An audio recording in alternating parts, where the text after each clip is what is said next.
అందరికీ నమస్కారం అండి. ఈ సందర్భంగా నేను మీకు ఒక ముఖ్యమైన విషయం చెప్పాలి. నా లైఫ్లో బూచమ్మ బూచోడు అనేది ఒక 13 ఇయర్స్ బ్యాక్ నేను చేసిన సినిమా. అదే ఆ సినిమా తర్వాత అది డీసెంట్గా నడిచిన సినిమా. ఆ సినిమా తర్వాత గ్యాప్ తీసుకున్న లేదు, తీసుకోవాలని లేదు, తీసుకొని వెళ్ళింది లేదు. ఎందుకో అలా బయటకు వెళ్ళిపోయాను.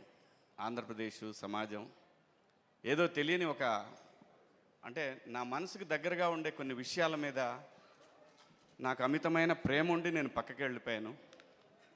13 సంవత్సరాల తర్వాత నేను మళ్ళీ వెండితెర మీద ఫస్ట్ సినిమా నాకు అవకాశం ఇచ్చింది నాని గారు. ఇది ఆయనకి తెలియదు, కానీ నాకు మాత్రమే తెలుసు. అంటే డబ్బుల కోసం అయితే నేను ఎప్పుడూ చేసేవాడిని అండి. చాలా సినిమాలు చేసేవాడిని, చాలామంది దగ్గరికి వెళ్ళేవాడిని. నేను వెళ్ళి అడిగితే నాకు అవకాశాలు ఇచ్చేవాళ్ళు కూడా ఉన్నారు. కానీ నేను ఈ పరిశ్రమకు వచ్చిన తర్వాత ప్రతి అవకాశం నా దగ్గరకు వచ్చింది. అది నా అదృష్టం.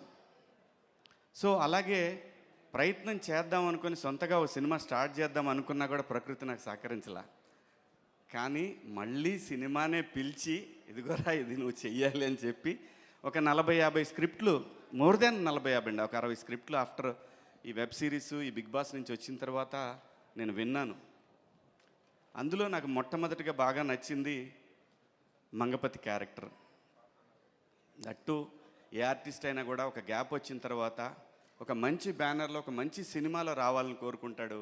భగవంతుడు నాకు ఆ విధంగా నానిగారి బ్యానర్లో నాకు ఈ అవకాశం ఇచ్చినందుకు నానిగారికి ఆ భగవంతుడికి ఇద్దరికీ కృతజ్ఞతలు తెలియజేసుకుంటున్నాను.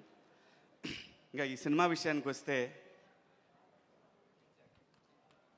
ప్రపంచంలో ఏ సినిమా ఆడినా, అందులో తెలుగు సినిమా ఏది ఆడినా కూడా మీరు పాన్ ఇండియా లేదంటే బాహు